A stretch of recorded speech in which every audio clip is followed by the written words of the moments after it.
혹시 기도가 꼭 해내야만 하는 의무처럼 느껴지거나 원하는 걸 얻지 못해서 좌절한 적 없으신가요? 오늘 이 시간에는요, 바로 그 문제에 대해 좀 다른 시각을 제시해 보려고 합니다.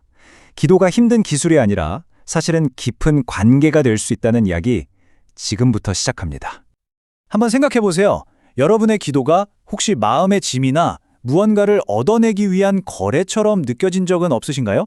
마치 영적인 숙제를 하나씩 해치우는 것처럼 말이죠. 사실 많은 분들이 바로 이런 고민을 하고 있습니다. 자, 그럼 먼저 기도가 왜 이렇게 부담스러운 숙제처럼 느껴지게 됐을까요? 그 오해의 뿌리부터 한번 같이 파헤쳐 보죠. 우리는 보통 기도를 문제 해결을 위한 요청이나 어려움을 극복하는 도구로 생각하기가 쉽습니다. 심지어 기도의 양으로 내 영적인 힘을 측정한다거나 반드시 이겨야만 하는 어떤 전투처럼 여기기도 하죠. 네, 바로 이런 관점들이 우리를 점점 지치게 만드는 겁니다. 그럼 이런 오해는 도대체 어디서부터 시작된 걸까요? 이게 그냥 어느 날 갑자기 생긴 게 아니거든요. 지금부터 이런 생각들이 우리 안에 어떻게 자리 잡게 됐는지 그 과정을 한번 단계별로 따라가 볼게요. 먼저 하나님을 문제 해결사로만 보면서 신앙을 되게 기능적으로 접근하기 시작해요. 그러다 보면 어떻게 될까요? 자연스럽게 말씀의 약속보다는 개인적인 체험이나 즉각적인 결과에 더 집중하게 되죠.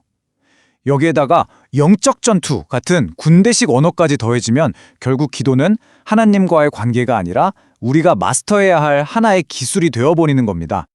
자, 지금까지 문제점을 충분히 살펴봤으니까 이제부턴 해결책으로 넘어가 봐야겠죠? 바로 이 분석의 하이라이트입니다. 기도의 본질을 바로잡는 아주 위대한 생각의 전환에 대해 이야기해 보겠습니다. 여기서 정말 중요한 어쩌면 가장 근본적인 질문 하나를 던져볼게요. 만약에 말이죠, 기도의 시작이 애초에 우리가 아니었다면 어떨까요? 이 질문 하나가 우리가 가진 모든 생각을 뒤흔들 겁니다.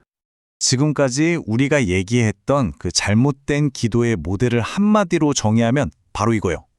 신의 해결책을 구하는 인간의 요청. 모든 시작점이 나한테 있는 거죠. 하지만 기도의 진짜 본질은 완전히 다릅니다. 바로 신의 초대에 대한 인간의 응답이라는 거죠. 와, 시작점이 완전히 바뀌었죠? 기도의 주도권이 우리에게서 하나님께로 넘어가는 바로 그 순간입니다. 이 표를 보시면 그 차이가 한눈에 들어올 겁니다. 왼쪽 나의 요청으로 시작하는 기도는요, 내 필요에서 출발하고 내가 대화를 끌고 가야 하고 그러니까 잘해야 한다는 부담이 생길 수밖에 없어요. 근데 오른쪽 하나님의 초대는 어때요? 이미 시작된 그분의 말씀에 우리가 그저 응답하는 거거든요. 그러니까 부담감 대신에 관계 안에서 오는 자유를 누릴 수가 있는 거죠. 그렇다면 기도가 우리의 일이 아니라면 도대체 누구의 일일까요? 바로 여기서 신성한 협력이라는 개념이 등장합니다. 기도는 우리가 혼자 끙끙대며 짊어지는 짐이 아니라 이미 진행 중인 하나님의 일에 우리가 동참하는 거예요. 기도는 절대 우리 혼자 하는 게 아니에요. 보세요.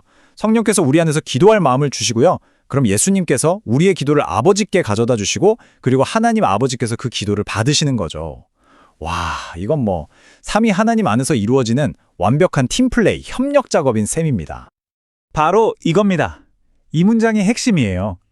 기도는 우리가 성취하는 수행이 아니라 우리가 받는 은혜다. 우리가 해내야 하는 숙제가 아니라는 거죠.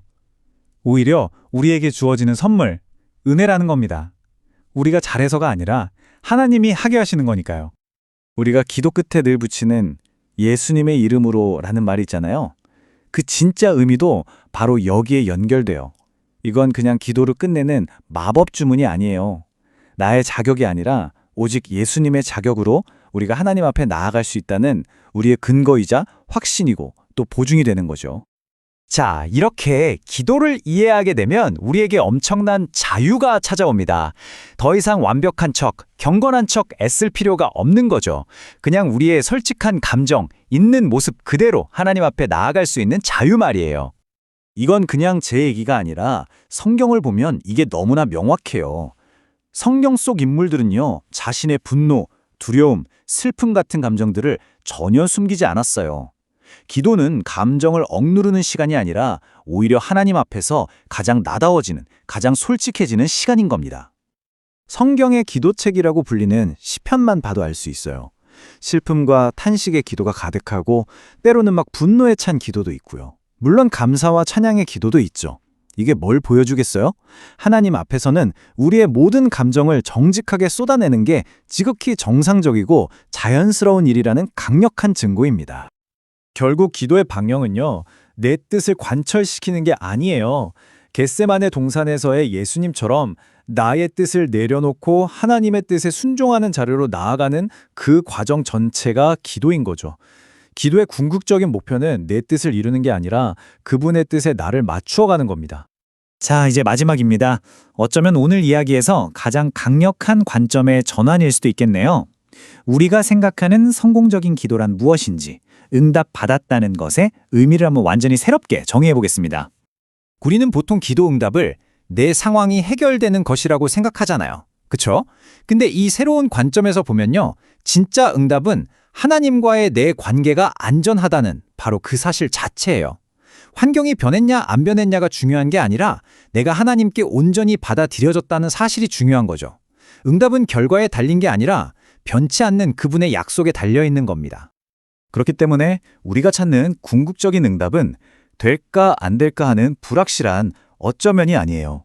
예수님 안에서 우리는 이미 Yes라는 확답을 받은 존재입니다. 이 관계 자체가 우리에게 주어진 가장 크고 확실한 응답인 셈이죠. 오늘 이야기의 결론입니다. 기도는 기술이 아니라 관계고요. 나의 요청이 아니라 하나님의 초대에 대한 응답입니다. 그래서 기도는 저 멀리 어딘가에 있을지도 모를 손을 향해 막 손을 뻗는 그런 게 아니에요. 처음부터 나를 단단히 붙들고 계셨던 바로 그분의 손을 확신 속에서 마주 잡는 시간입니다. 이 사실이 여러분의 기도에 새로운 자유와 깊이를 더해줄 수 있기를 진심으로 바랍니다.